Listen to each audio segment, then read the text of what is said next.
Liverpool vs Bournemouth, the opening game to the new Premier League season. Let us take a look at the tactical outplay of this game, Liverpool being the red and Bournemouth being the blue. Liverpool approached the game in a 4-2-3-1 formation. Early on the game was open and we would see both teams attacking each other's goals frequently. But as the game progressed, Liverpool would then be seen having more dominance in the game. During build-up, Liverpool would build up with a back three made up of both the centre-backs and one fullback, Kirkes. These three players would be supported by more often than not two pivot players, ultimately forming a back three to shape. Bournemouth would at times press high upfield and would mainly look to close off the center of the pitch, looking to deny Liverpool the ability to progress through the center. Liverpool would adapt to this and we would see Florian Wirtz drop deep, adding numbers deep for Liverpool. Not only that, but being incredibly technically gifted, Florian Wirtz would add better technical quality deep, allowing for Liverpool to play better passes upfield.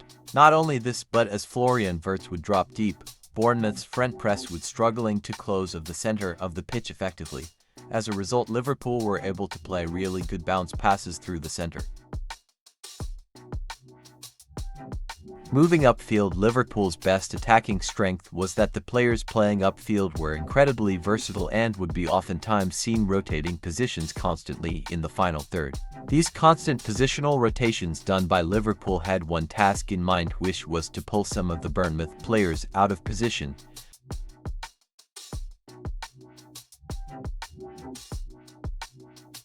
creating space and then attacking the newly created space. This is how the first goal was scored, as Ekitike dropped deep, pulling one of the Bournemouth defenders out of his position in the defensive shape, then attacking the very space he has created.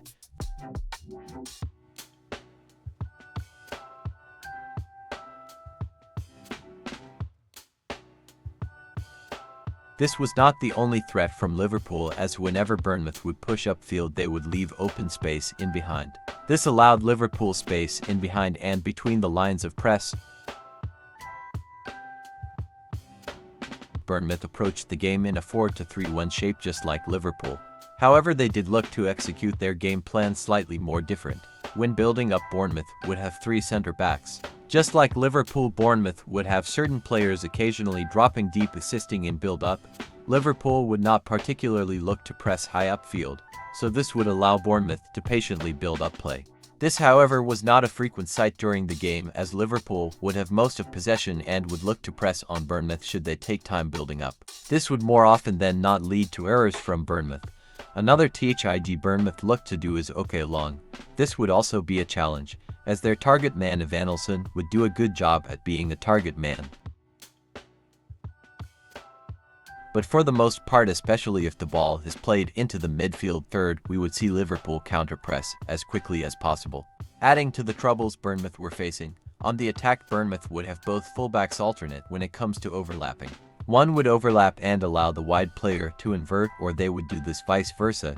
The other fullback would stay deep, unless the attack would be on his side of the pitch. Bournemouth's attack looked deadly when they were attacking on the counter, as there would be space in behind Liverpool, as well as between the players. This is where Bournemouth exploited, as they would attack these spaces left open by Liverpool. Both teams put in a good performance in this game, but only one came out on top. Liverpool found it difficult to defend the space left open whenever they would push upfield. However, they more than made up for it with their fluent player rotations in the final third. Meanwhile, Bournemouth found it difficult to defend their final third due to the rotations made by Liverpool. On the attack, Bournemouth were able to exploit the space that would be left open by Liverpool.